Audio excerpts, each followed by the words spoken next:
तो shortest job first primitive method के तहत इसका दूसरा नाम होता है शॉर्टेस्ट रिमेनिंग टाइम फर्स्ट। तो जो दोनों में से जो नाम आ जाए आपने इसमें से कंफ्यूज नहीं होना कि SRTF जो है वो कौन सा एल्गोरिथम होता है। तो ये शॉर्टेस्ट जॉब फर्स्ट जब आप प्रिमिटिव मेथड के तहत करते हैं तो यही इसका नाम होता है। ठीक हो गया जी। अब अगर हम इसके गैंट चार्ट की बात करें तो गैंट चार्ट में देखें 0 सेकंड के ऊपर मेरे पास P1 जो है वो आ गया, तो 0 से 1 तक जो है वो P1 को एलोकेशन मिल गया।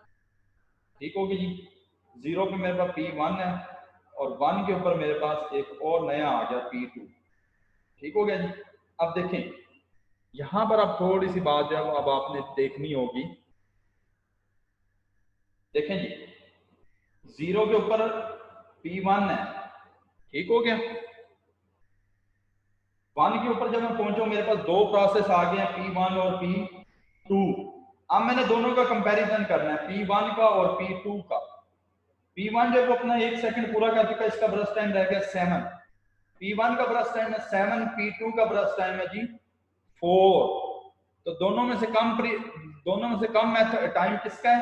P2 का है। तो अब यहां से मैं P1 को जो है वो पॉज सिचुएशन के अंदर ले जाऊंगा और P2 जो है उसको एलोकेशन कर दी जाएगी। तो ये P2 जो है यहाँ पर आ जाएगा 2 सेकंड। अब P1 जो है हमने उसको रोक दिया है, P2 को एलोकेशन दे दिया है। क्यों? कि P2 का जो ब्रश टाइम था वो हमारे पास कम था। P2 ने अपना 1 सेकंड पूरा किया, इसका ब्रश टाइम रह गया 3। ठीक हो गया।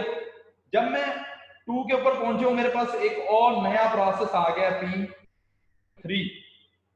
इस वक्त मेरे पास 3 प्रोसेस हैं P1, P2 और P3। 3 प्रोसेस हैं जी इस वक्त मेरे पास P1, P2 और P3।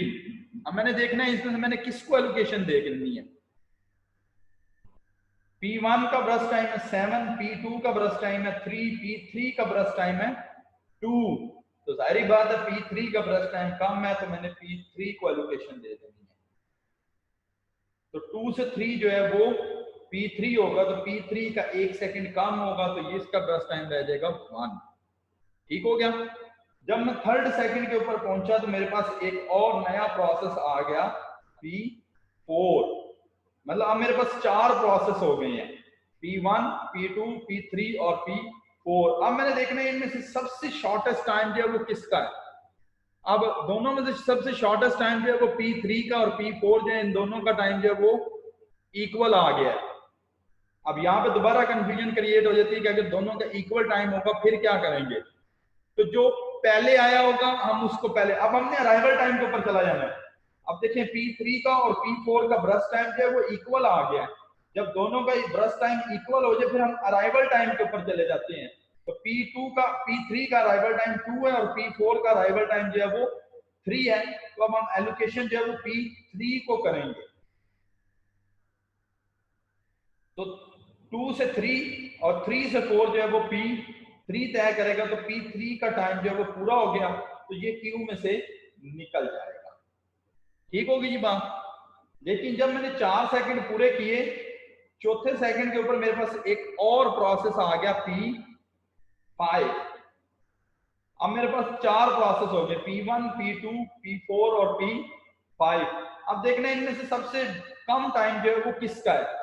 P1 का 7 है, P2 का 3 है, P4 का 1 है और P5 का 3 है।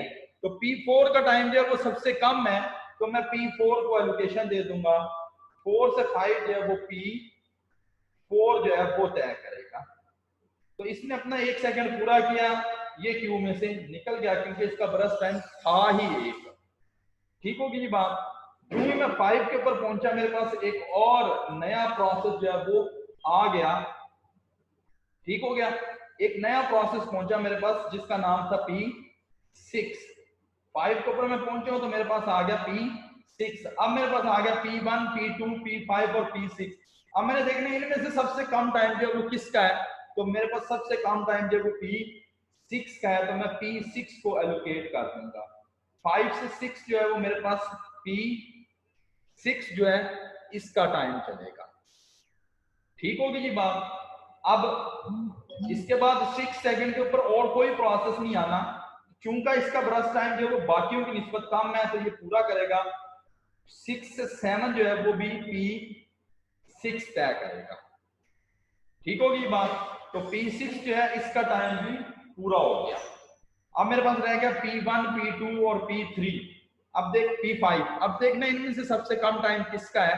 तो इसमें से सबसे कम टाइम जो है वो अगर आप देखें तो P5 और P2 जो है वो दोनों का सेम टाइम आ गया।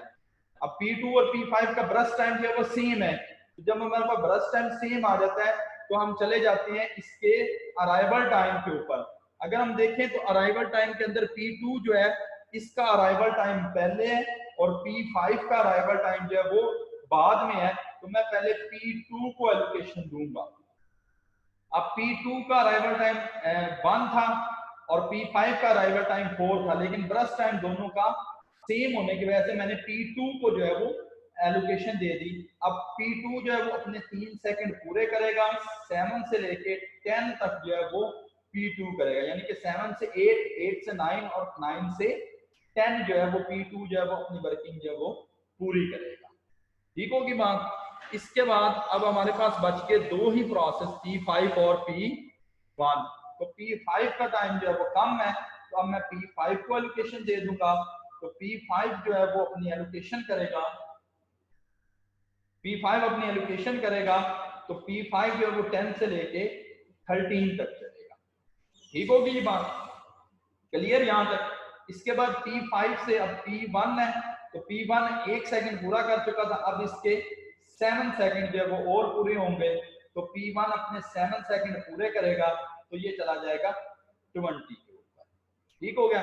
इसी तरीके से मेरे पास जो वो सारे के सारे प्रोसेस हैं वो कंप्लीट हो गए। क्लियर होगी जी बात यहां तक। अब देखें जी, मैंने इनका निकालना है जी वेटिंग टाइम और टर्न अराउंड टाइम जो है वो निकालना है। ठीक हो गया। पहले मैं यहाँ पे लिख देता हूँ इनका मैं लिख देता हूँ टर्न अराउंड टाइम। इसका टर्न अराउंड टाइम P1 का टर्न अराउंड टाइम जो है वो मेरे पास आएगा 20। क्यों 20 आएगा कि ये 0 पे पहुंचा है, कंप्लीट 20 पे हुआ है, तो 20 माइनस 0 20। फिर इसी तरीके से P2 का टाइम जो है वो मेरे पास 9 आएगा, P3 का टाइम जो है वो मेरे पास 2, P4 का टाइम जो है वो भी मेरे पास 2 आएगा, P5 का टाइम जो है वो मेरे पास 9 आएगा और P6 का टाइम जो है वो मेरे पास 2 आएगा। कैसे? P2 का टाइम 9 कैसे आया मेरे पास? P2 जो है वो पहुंचा कब है? 1 पे। कंप्लीट कहां पे हो रहा है? 10 पे। तो 10 माइनस 1 9। P3 जो है वो कंप्लीट कहां पे हुआ है? 4 पे। पहुंचा कब था? अराइवल टाइम था उसका 2, तो 4 माइनस 2 2। P4 का अराइवल टाइम 3 है, कंप्लीशन टाइम 5 है, तो 5 माइनस 3 2। P5 का कंप्लीशन टाइम 13 है, अराइवल टाइम 4 है, 13 माइनस 4 9। P6 का कंप्लीशन टाइम है 7, अराइवल टाइम था 5, 7 माइनस 5 तो 2 रह गया। ठीक होगी जी बात। इसके बाद निकाल लेते हैं इनका वेटिंग टाइम। तो वेटिंग टाइम का फार्मूला जो है वो आपको ऑलरेडी जो है वो मालूम है, turn around time minus brush time. तो ये आपके पास टर्न अराउंड टाइम है, ये आपके पास जो है ब्रश टाइम है। तो 20 में से 8 गए, 12 रह गया, 9 में से 4 गए, 5 रह गया, 2 में से 2 गए 0, 2 में से 1 गया 1, 9 में से 3 गया 6, 2 में से 2 माइनस हुआ तो 0। ये मेरे पास आ गया वेटिंग टाइम। अब मैंने इनका निकाल लेना है जी एवरेज वेटिंग टाइम। तो जब हम इनका एवरेज वेटिंग टाइम निकालेंगे तो एवरेज वेटिंग टाइम अब मेरे पास आ जाएगा, एवरेज वेटिंग टाइम जो है अब वो मेरे पास आ जाएगा 12 plus 5 plus 0 plus 1 plus 6 plus 0। तो अब इसको डिवाइड कर दूंगा मैं 6 के ऊपर। तो मेरे पास अब मेरे पास एवरेज वेटिंग टाइम जो है वो मेरा निकल आना चाहिए 24 डिवाइडेड बाय 6। तो मेरे पास एवरेज वेटिंग टाइम जो है वो मेरे पास आ गया 4। ठीक होगी जी बात, क्लियर। एक दफा दोबारा देख लें। टर्न अराउंड टाइम जो होता है इसका फार्मूला होता है completion time minus arrival time. P1 था, P1 आपके पास अराइवल हुई 0 के ऊपर, कंप्लीशन हुई 20 के ऊपर, तो 20 माइनस 0 20। P1 P2 जो था वो आपके पास कंप्लीट हुआ है 10 के ऊपर, अराइवल हुई थी उसके 1 के ऊपर, तो 10 माइनस 1 9 रह गया। P3 जो है इसका अराइवल टाइम 2 है और इसकी कंप्लीशन 4 थी, 4 माइनस 2 2 रह गया। P4 का अराइवल टाइम 3 है, कंप्लीशन 5 थी, तो 5 माइनस 3 2 रह गया। P5 का कंप्लीशन टाइम 13 था, अराइवल टाइम 4 था, तो 13 माइनस 4 9 रह गया। P6 का अराइवल टाइम 5 है और कंप्लीशन टाइम 7 है, 7 माइनस 5 किया तो 2 रह गया। इसके बाद वेटिंग टाइम निकालना है, तो वेटिंग टाइम का फार्मूला होता है आपके पास turn around time minus burst time. तो 20 में से 8, 12, 9 में से 4 गए 5, 2 में से 2 गया 0, 2 में से 1 माइनस किया 1, 9 में से 3 माइनस किया 6, 2 में से 2 माइनस किया 0। ठीक हो गया। उसके बाद आपने तमाम अपने वेटिंग टाइम जो है उनको ऐड कर दिया, तो आपके पास जो है वो एवरेज वेटिंग टाइम जो है वो आपके पास 4 आ गया।